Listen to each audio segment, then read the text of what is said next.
One day, my boss called me into his office and said, "Jake, you need to fly out tomorrow. Our suppliers are having some strange issues, and if we don't figure it out, the factory could be in serious trouble within a week." I didn't want to stay in a hotel, so I decided to crash with my old college buddy, Mike, and his wife, Emily. They had moved to the city 7 years ago, right after graduating. Mike was thrilled when I called him and immediately started planning a big night out. Mike and I had been roommates during our freshman year, and we'd been close ever since. He and Emily got married during our sophomore year, and they'd been together ever since. They lived in a nice 3-bedroom apartment, though they didn't have any kids yet, something Mike wasn't too happy about. When I arrived at their place after a long day of dealing with supplier issues, I was surprised to see the apartment almost empty. The only furniture was a table in the kitchen and a huge inflatable mattress in one of the rooms. Mike explained, cursing, that their upstairs neighbor had flooded their apartment a month ago, ruining all their furniture. They were in the middle of a complete renovation. We sat down for dinner, reminiscing about our college days.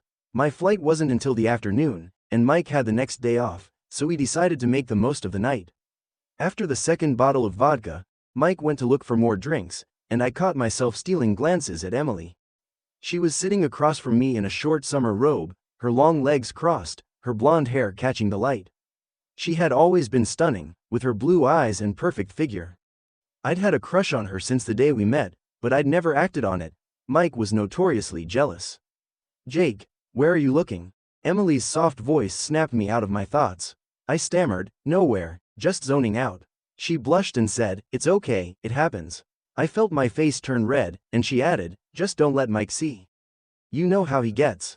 Mike returned with another bottle, and we continued drinking. By the time we moved to the balcony for a smoke, Mike was barely able to stand. He wasn't much of a drinker and usually passed out early during our gatherings. As we stood on the balcony, I noticed Emily swaying slightly in the living room.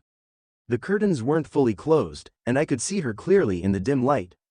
Mike was rambling about the neighbors, and I half listened while keeping an eye on Emily. After a while, we decided to call it a night. I lay down on one side of the inflatable mattress, with Mike on the other. It was hot and stuffy, and Mike's snoring didn't help. I couldn't stop thinking about Emily. Suddenly, I felt someone's hand on me. At first, I thought it was Mike, but then I realized the hand was too small and delicate. It had to be Emily. She turned her back to me, and I was finally next to the woman I dreamed about for so long. In that moment, I forgot about everything: my girlfriend, Lily, the fact that Emily was Mike's wife, and that Mike was sleeping right next to us. My dream had finally come true. But then Emily whispered, "You're so hot tonight," and I froze. She thought I was Mike. I felt a pang of guilt and turned toward the wall, pretending to be asleep. My mind raced. What should I do? I decided to go to the balcony to clear my head. When I returned, I fell asleep quickly, but my dreams were restless. The next morning, Emily woke me up with a cheerful, "Jake, time for breakfast." She acted as if nothing had happened, but I could tell she was avoiding eye contact. I mumbled something incoherent and headed to the bathroom. As I approached the kitchen, I overheard Emily talking to Mike. "Did you enjoy last night?" she asked. Mike laughed and said, "What are you talking about? I was out cold. You must have been dreaming." Emily's voice trembled as she replied, "Yeah, I guess I was. I drank too much." When I entered the kitchen, Emily's face turned bright red. She avoided looking at me and quickly finished her tea, complaining of a headache before retreating to the bedroom. Mike and I had a quick breakfast, shared a couple more drinks, and then I headed to the airport. The whole way home, I couldn't stop thinking about what had happened. A month passed, and I thought about bringing it up with Mike, but I never found the courage.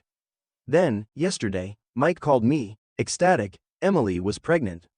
Leave your comments, like, share with friends, and subscribe for more stories.